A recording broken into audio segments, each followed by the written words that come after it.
전 세계에서 지금 살아있는 신학자 중에 가장 영향력 있는 신학자를 한 사람 뽑는다면 그 독일의 윌겐 몰트만이라는 신학자가 있습니다.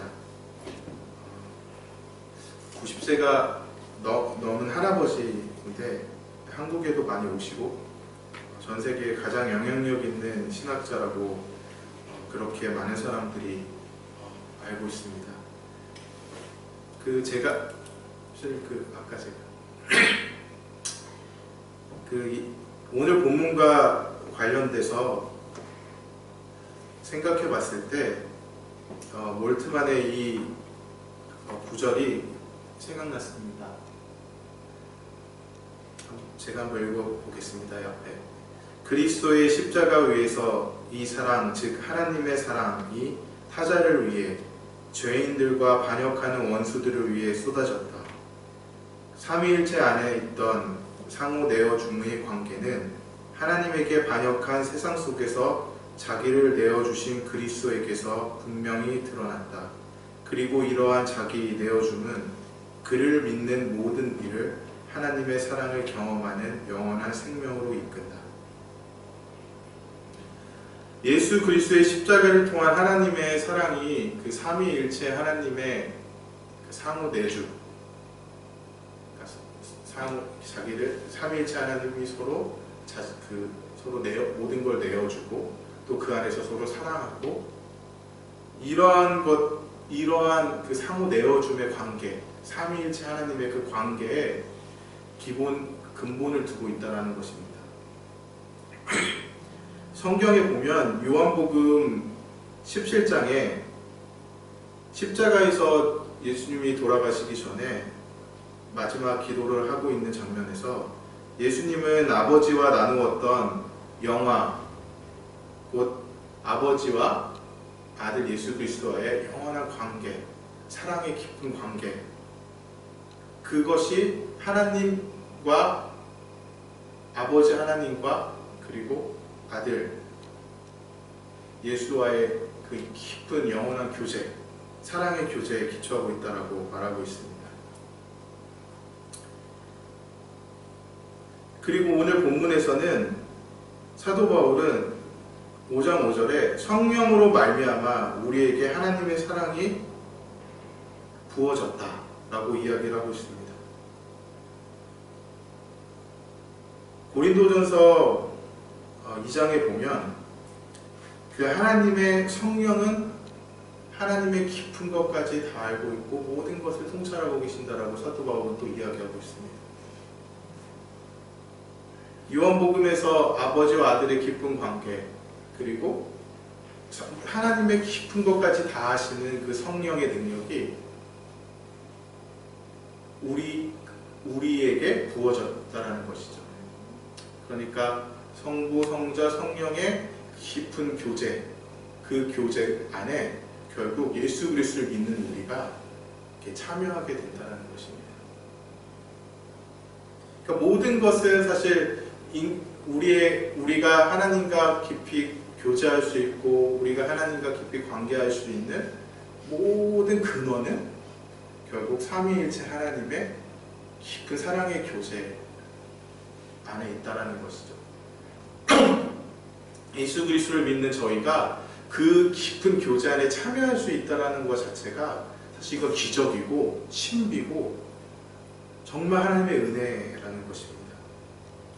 사도 바울은 이것이 하나님의 사랑이다 라고 고백하고 있고 심지어 경건하지 않은 자들 혹은 원수된 자들에게까지 이 하나님의 은혜와 사랑이 부어졌다는 것입니다.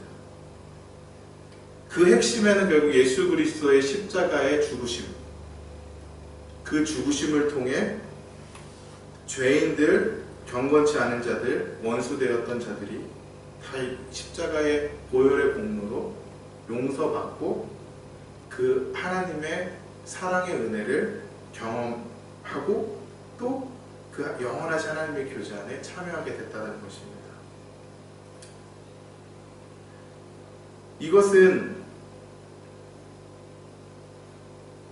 다른 말로 이야기하면 우리가 하나님의 자유에 참여하게 된다는 것입니다. 이 세상에 어느 누구도 자유롭지 않습니다.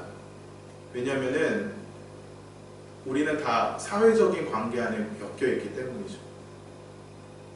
그러나 하나님은 어느 누구에게도 근본적으로 영향을 받지 않습니다. 하나님은 자유로우신 분이죠. 하나님은 죄에도 영향받지 않고 또 어떠한 사상에도 영향을 받지 않으시죠. 오직 그 자신 스스로에게만 영향을 받는 분이십니다. 그렇기 때문에 하나님만이 오직 자유로운 분이십니다. 사실 우리 인간이 자유를 추구하지만 어느 누구도 스스로 자유롭다, 완벽한 자유를 누리고 죽는 사람은 없죠. 왜냐하면 그것은 인간의 한계이기 때문입니다. 신이 아니기 때문인 것이죠. 오직 신이신 하나님만이 완전한 자유를 누리고 가지고 계신 분이십니다. 그런데 이 자유, 이 하나님의 자유 안에 우리가 참여할 수 있는 은혜를 십자가를 통해 부어졌다라고 또 사도 바울은 이야기하고 있는 것이죠. 이것이 우리가 하나님과 십자가로 인해 화목하게 되고 또 우리가 십자가로 하나님의 그 영광에 참여하게 되고 또 기쁨을 얻게 된다라고 사도 바울은 좀 다른 언어로 표현하고 있습니다. 용서받은 인간이 그 하나님의 통치 안에 있을 때 얼마나 하나님의 자유에 참여할 수 있고 또 그 자유의 선물을 누릴 수 있는지 오늘 본문 한 절 한 절을 보면서 좀 살펴봤으면 좋겠습니다. 1절에 보면은 그러므로 우리가 믿음으로 의롭다 하심을 받았으니 우리 주 예수 그리스도로 말미암아 하나님과 화평을 누리자 라고 이야기를 하고 있습니다. 그러므로 뭐에 대한 그러므로죠? 4장 25절에 보면 예수는 우리가 범죄한 것 때문에 내줌이 되고 또한 우리가 의롭다 하시기 위하여 살아나셨느니라. 그러므로 라는 거죠. 아브라함의 믿음에 대해서 이야기하고 결국 예수님의 십자가의 은혜와 부활의 영광, 예수님의 십자가와 부활을 믿는 자들에게 그러므로 하나님께서 그 믿는 그 십자가의 은혜와 그 부활의 능력을 믿는 자들에게 그러므로 의롭다 하심을 의롭게 여겨주시고 또 반대로 수동태로 보면 의롭다 하심을 받았다는 거죠. 그리고 그 예수 그리스도의 은혜로 말미암아서 하나님과 화평을 누리자 이렇게 이야기를 하고 있습니다. 하나님과 화평을 누리자라고 하는 말에 굉장히 많은 논쟁이 있는데 사실 한국 성경에는 누리자 이렇게 나와요. 그러니까 개역 개정에는. 근데 영어 성경 이렇게 많이 쓰이는 NIV나 ESV는 현재형을 쓰고 있습니다. 이렇게 권유형이 아니라 명령형이 아니라 현재형. 우리가 그 평화를 가지고 있다. 이렇게 표현을 하고 있습니다. 그래서 왜냐면 이게 헬라어의 그 문법적 특성상 두 가지 다 해석이 가능하기 때문에 학자들 사이에서 이것이 명령형인지 이게 그러니까 권고하는 것인지 아니면 현재 우리가 누리고 있다라는 상태를 이야기하고 있는지 논쟁이 있는데 저는 현재 이게 문맥 앞에 그러므로라는 말을 받았을 때는 현재 영어 성경이 NIV나 ESV가 더 정확하게 번역하고 있다고 생각합니다. 그래서 특별히 이제 새 번역, 저희가 옛날 표준 새 번역이었는데 지금 새 번역으로 바뀌었는데 이것이 현재로 번역하고 있습니다. 제가 한번 읽어보겠습니다. 그러므로 우리는 믿음으로 의롭다 하심을 받았으므로 우리 주 예수 그리스도로 말미암아 하나님과 더불어 평화를 누리고 있습니다. 다시 한번 읽어볼게요. 그러므로 우리는 믿음으로 의롭다 하심을 받았으므로 우리 주 예수 그리스도로 말미암아 하나님과 더불어 평안을 누리고 있습니다. 정확한 번역인 것 같습니다. 그러니까 예수 그리스도를 믿는 자들은 현재 하나님과 평화를 누리고 있다는 것이죠. 본문을 보면은 이 평화는 사실은 하나님의 진노로부터 자유롭게 된다는 것입니다. 그러니까 원래 하나님의 진노를 우리 죄 때문에 우리가 받을 수밖에 없었죠. 그렇기 때문에 우리 죄 때문에 우리는 하나님과 평화를 누리는 관계가 아니라는 것입니다. 그것은 마치 다 아이를 키워보셔서 알겠지만 이제 아이랑 부모랑 특별히 이제 아이가 부모 말을 안 들어서 관계가 틀어지게 되잖아요. 그럼 이제 집안의 평화가 깨지게 되죠.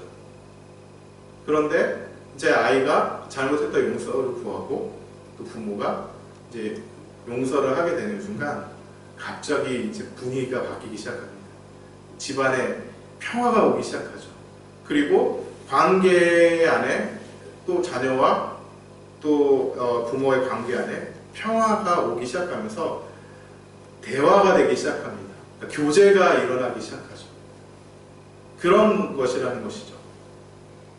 현재 우리가 그리스도의 은혜로 말미암아 하나님과 평화를 누리고 있다는 것입니다. 만약에 우리가 하나님을 생각할 때 마음이 불편해요. 우리가 기도를 해야 되는데 우리의 마음이 편안하지 않아요. 그러면 우리가 뭔가 하나님과 관계에 문제가 있다는 것이죠.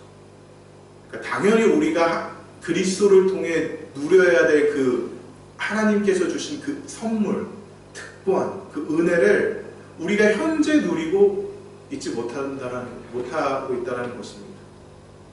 우리가 하나님을 생각할 때 그 찬송가의 고백처럼 구주를 생각만 해도 내 마음이 이렇게 좋거든. 예, 이 찬양의 고백처럼 우리 구주 생각만 해도 하나님을 묵상을 하고 또 주님 아버지 또는 뭐 하나님이라고 고백 그냥 아무 데서나 했을 때 우리 마음에 어떤 평화가 오지 않는다면 사실 성경적인 삶을 살고 있지 않는 거죠.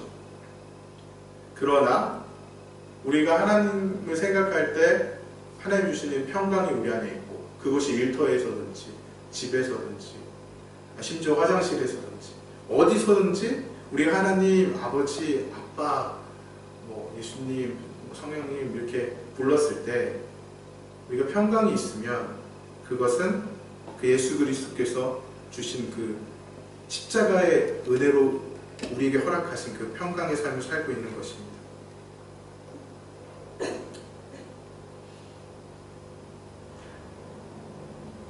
사도 바울은 로마서 6장 23절에 이러한 관계를 이러한 그 선물, 하나님의 선물이라고 표현하면서 이렇게 이야기를 하고 있습니다.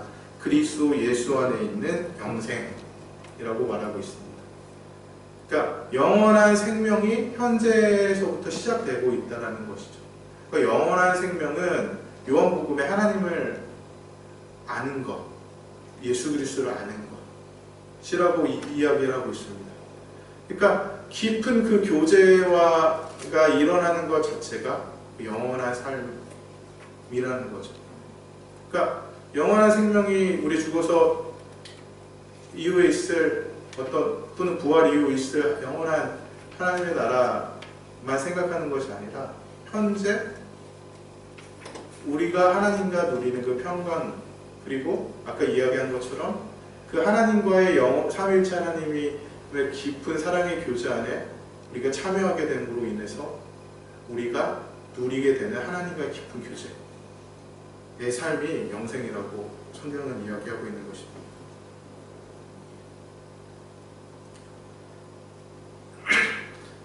좀 구체적으로 2절에는 또한 그로 말미암아 우리가 믿음으로 서 있는 이 은혜에 들어감을 얻었으며 하나님의 영광을 바라고 즐거워합니다. 우리가 믿음으로 예수 그리스도의 십자가와 부활을 믿음으로 그 하나님의 은혜, 이 평화를 누리는 그 영원한 생명의 은혜 가운데 들어가게 됐다는 것이죠. 그리고 미래 하나님의 영광을 바라고 즐거워한다. 이건 미래예요. 그러니까 은혜로 들어갔다 현재 평안, 아까 말하고 있던 깊은 교제, 지금 저희가 누려야 될 당연한 결과들, 하나님의 깊은 교제들. 그리고 그렇지만 사도 바울은 하나님의 영광을 바라보고 즐거워하고 있다. 미래를 이야기하고 있습니다. 이건 뭘까요? 하나님의 영광은 이제 저희가 아까 말했던 이거 미래적 그 부활, 우리가 영원한 하나님의 나라에서 누려야 될 죄 없는 우리 육체의 부활을 입고 새 몸을 입고 하나님의 나라에서 영원히 사는 것, 이 상태, 이것들을 바라보면서 더 즐거워해야 한다는 것이죠. 그러니까 하나님과의 현재 주님, 아까 구주의 생각만 해도 우리의 마음이 벅차고 즐거운데, 그 찬양 이렇게 생각만 해도 이렇게 좋거든. 또 뭐죠? 주님을 배울 때 얼마나 좋을까. 네. 그거를 이야기하고 있는 거죠. 그러니까 미래적 차원에서 하나님께서 주시는 그 영광, 하나님의 죄 없는 우리 육체를 입고 하나님과 완벽한 교제 안에서 살아가게 될 그 하나님의 나라, 그분의 영광을 생각하면 우리의 마음이 막 벅차 올라야 된다라고 사도 바울은 이야기하고 있습니다. 그래서 그것을 막 바라보고 소망하고 즐거워하고, 이것이 현재 미래가 믹스되면서 우리 안에 현재 막 즐거워하고 감격하고 막 소망하고, 이런 신앙이 바로 하나님의 은혜 안에 있는 신앙이라고 이야기를 하고 있는 것이죠. 그래서 3절, 4절, 5절에 보면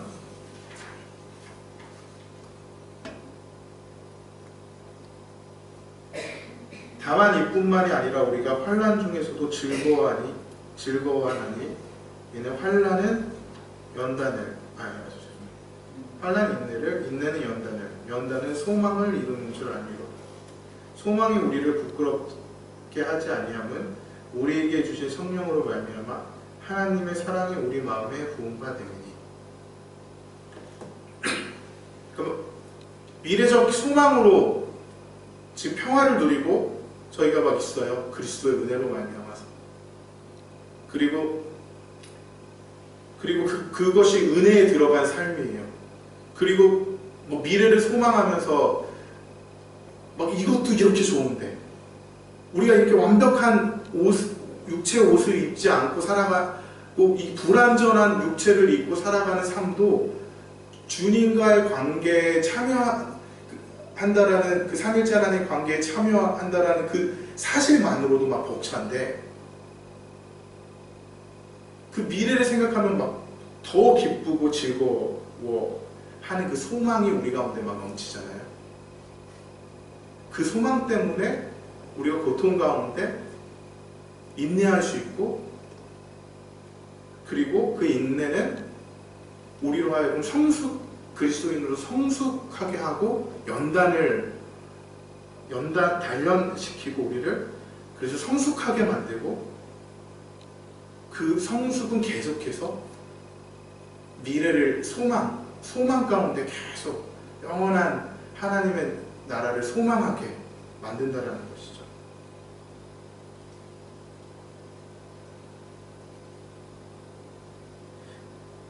사도 바울은 이 소망이 우리를 부끄럽지 않게 한다라고 이야기하고 있습니다. 그러니까 일반적으로 희망, 그러니까 소망을 받고 호프, 그러니까 희망이잖아요. 좀 현대어로 바꾸면 그 희망, 보통의 꿈, 뭐 희망, 일반적으로 일반적으로 사람들이 생각할 때 희망은 요즘 한국인들이 생각할 때 부자가 되는 거죠. 그냥 쉽게 얘기하면, 가장 쉽게 얘기하면, 그러니까 돈 많이 벌고 부자가 되고 내 집을 마련해서 죽을 때까지 평안하게 살고 내 자식들 고생 안 시키고 뭐 등등 막 이러한 그러니까 돈과 관련돼서 희망을 가지고 있습니다. 그 희망 때문에 아무리 어려워도 그래 나 버티자 조금만 버티면 내가 이렇게 성공할 수 있을 거야. 이런 희망이 저희 사실 성인이라면 웬만한 사람들 안에 이런 희망이 상식적으로 있죠.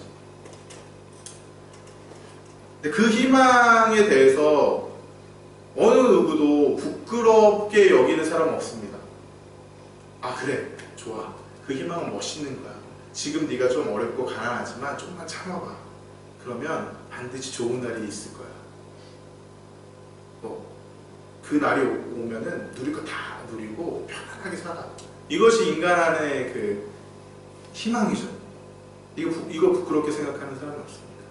그런데 사도 바울은 그 하나님의 나라의 완성들을 생각하면서 막 기뻐하는 것들, 그 소망이 부끄럽지 않다라는 것입니다.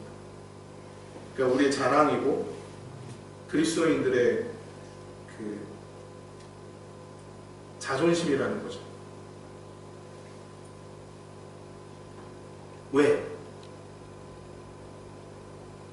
왜일까요? 5절에 우리에게 주신 성령으로 말미암아 하나님의 사랑이 우리 마음에 부음바 되었기 때문입니다. 하나님의 사랑이 성령을 통해 우리에게 부음바 되었기 때문에, 그러니까 하나님의 사랑이 나를 사로잡았기 때문에,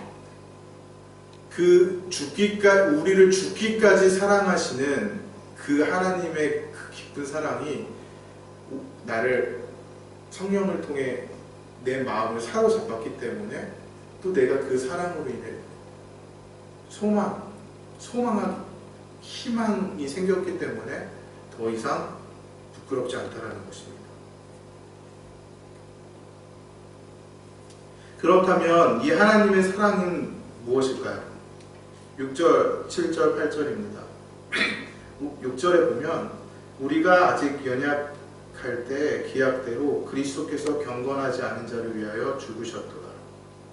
의인을 위하여 죽는 자가 쉽지 않고 선인을 위하여 용감히 죽는 자가 꼭 있거니와 우리가 아직 죄인 되었을 때 그리스도께서 우리를 위하여 죽으심으로 하나님께서 우리에 대한 자기의 사랑을 확증하셨느니라.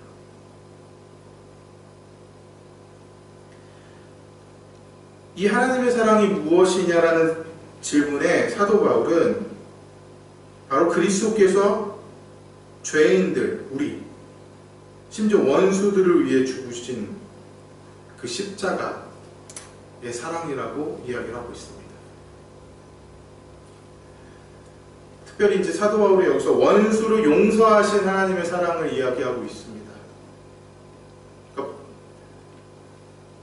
사도 바울이 이렇게 얘기해요. 상식적으로 생각을 해보면 착한 사람을 위해 죽는 사람, 나를 위해 혜택을 준 사람을 위해 죽는 사람, 이것도 사실 많지 않죠. 누군가를 위해 죽는다라는 것은 쉽지 않습니다. 간혹 있다라는 것이죠. 그런 사람들이. 그런데 원수를 위해 죽는 사람은 없다라는 것입니다. 그러니까 자기 원수를 위해 그 원수를 용서하고 심지어 그 사람을 위해 죽는 사람은 없다라는 것이죠. 그것도 그 원수에게 기쁨을 주기 위해 죽는 사람은 없다라는 것입니다. 이것은 우리에게 예수 그리스도께서 원수를 어떻게 대하시는지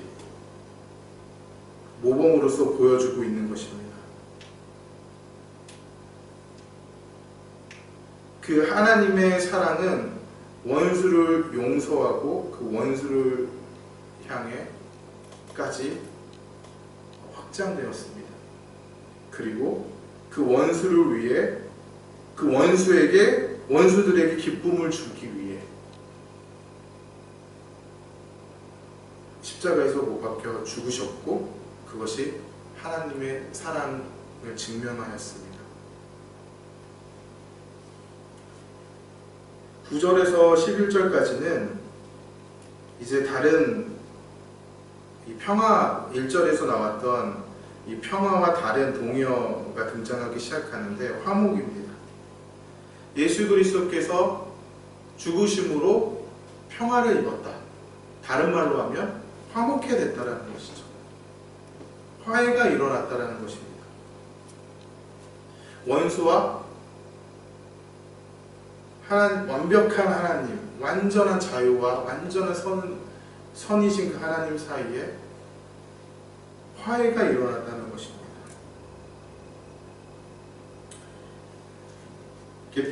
제가 봤을 때 10절, 그러니까 우리나라 성경 개역개정으로 보면 10절이 정말 이해가 안 돼요.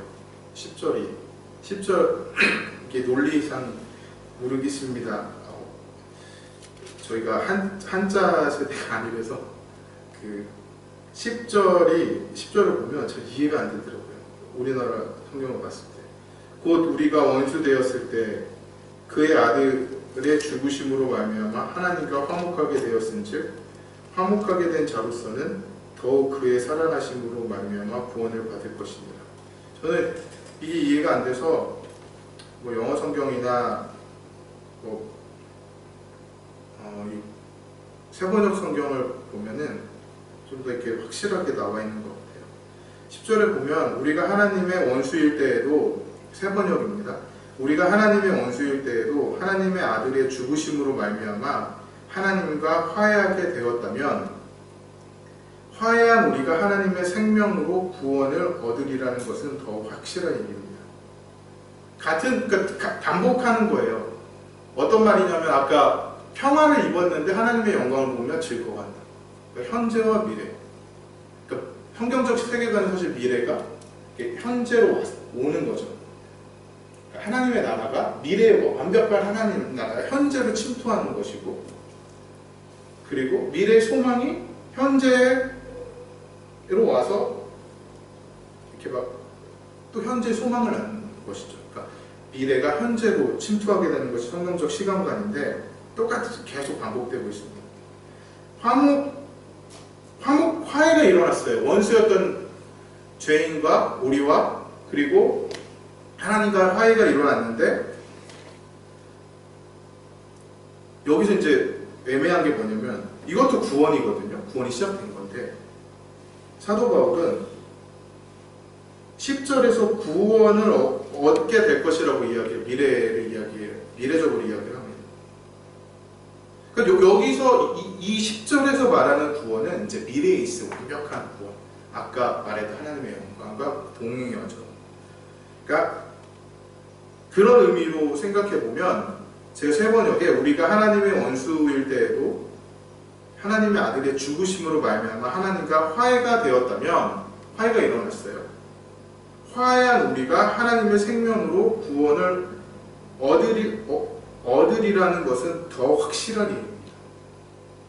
그러니까 미래에 있을 완벽한 구원이 하나님의 진노로부터 이제 피해서 우리가 하나님의 영원한 나라 가운데 거하게 될 거라는 그 완벽한 구원, 미래에 있을 그 하나님의 구원이 현재 침투한 거죠. 그것이 증거가 하나님의 화해라는 것입니다. 그래서 여기 10절에서는 사도 바울은 구원이라는 의미를 화목이라는 말보다 더 크게 사용하고 있습니다. 그러니까 현재와 미래가 이렇게 믹스된 거죠. 11절에 오늘 마지막 절인 11절은 그 화목하게 하신, 우리를 평화롭게 하신, 지금 우리가 평화를 누리게끔 하신, 그래서 영원한 삼위일체 하나님의 깊은 교제 가운데 참여하게 하고 또 그것이 우리와 하나님과의 깊은 관계를 일으키게 하는 그 놀라운 영원한 삶 가운데 들어가게 하신 그 놀라운 십자가의 사랑이 우리를 막 즐겁게 한다는 것입니다. 그러니까 그 하나님의 자유의 삶 가운데 우리를 초대하신다는 거죠.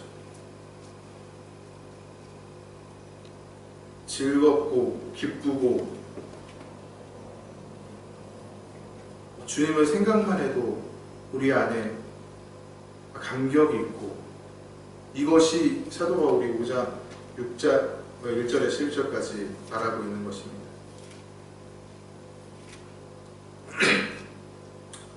이거를 이제 우리가 실천적으로 보면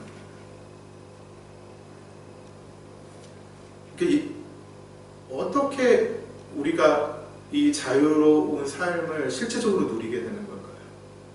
그러니까 이 5장 1절부터 11절까지 예수님께서 보여주신 삶을 살기 시작할 때, 예수 그리스도께서 주신 그 십자가의 삶을 따라가기 시작할 때,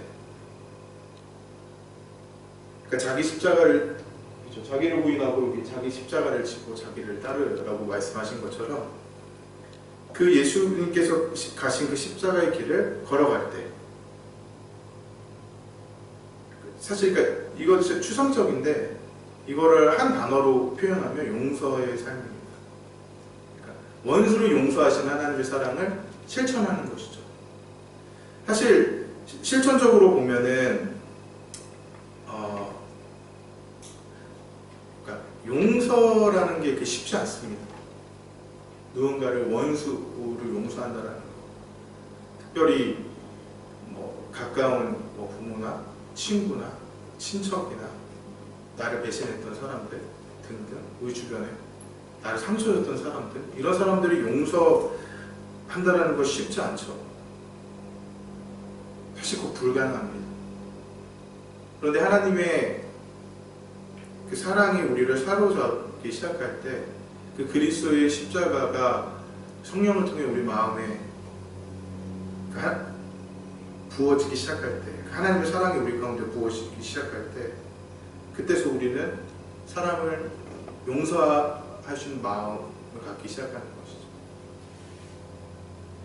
그러니까 예수 그리스도의 십자가를 생각하면 우리 용서받았다는 감격이 있고, 또 우리 안에 자유로운 삶을 살기 시작했, 기쁨과 자유의 삶이 시작했다라는 감격이 있고, 반대로 또 우리가 그 용서, 주님의 용서를, 내가 받은 용서를 생각할 때 누군가를 용서할 수 있는 합당한 이유가 생기는 거죠. 그래서 사람을 포용하는 능력이 생기고 용서할 수 있는 마음이 우리 가운데 부어지는 것입니다.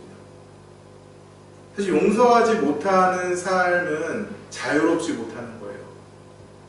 사실 그러니까 제가 가끔씩, 그러니까 한국의 신앙의 장점이 있어요. 그리고 이제 저희가 이제 사는 이 웨스턴 사람들 보면 이 사람들의 장점이 있어요. 이건 서로 장점이 확연하기 때문에 하나님이 주신 각자의 장점과 단점이 있습니다. 근데 장점만 보면 우리가 배워야 될 것들이, 가끔씩 그 웨스턴 신앙에서 배워야 할 것들을 가끔 생각해 보면 기뻐하는 거예요. 막 특별히 그 사람들이 저희처럼 기도를 많이 한다든지 막 깊이 막 울면서 통곡하고 이런 신앙은 별로 없는 것 같아요. 근데 삶을 그리스도 안에서 하나님 주신 선물로 생각하고 누리고 즐거워하고 기뻐하고 자유롭게 살아가는 것들, 이런 것들은 저희가 배워야 될 필요가 있는 것 같습니다. 특별히 이렇게 민족적으로 보면 저희가 이제 일본이나 북한이나 항상 이렇게 용서하지 못하는 그런 마음들이 있어요. 저희 그 집단 심리 안에 있죠. 부인할 수 없죠. 그리고 또 이렇게 세대 간의 갈등들이 있고, 부모와 자식 간에, 친구 간에, 굉장히 이렇게 한국인들 사이에서는 서로 믿지 못하고 용서하지 못하는 것들이 많이 있습니다. 그런데 이 용서가 한국 사람들 한이라고 표현하잖아요. 이 한의 정서가 사실 하나님을 즐거워하지 못하게 하고 그 기쁨과 자유를 느끼지 못하게 하는 그런 한계를, 신앙적 한계를 저희에게 주고 있는 것을 부인할 수 없습니다. 또 개인적으로 여러분들이 생각했을 때 용서하지 못하는 사람, 또 혹시 뭐 부부 간에, 자녀 간에 서로 용서하지 못하는 관계 때문에 우리가 그리스도께서 주시는 그 은혜의 기쁨과 자유함을 누리지 못하고 있다면 오늘 한번 예수 그리스도의 십자가를 묵상하시고 또 이 본문처럼 그것이 성령을 통해 우리에게 하나님의 사랑으로 다가올 때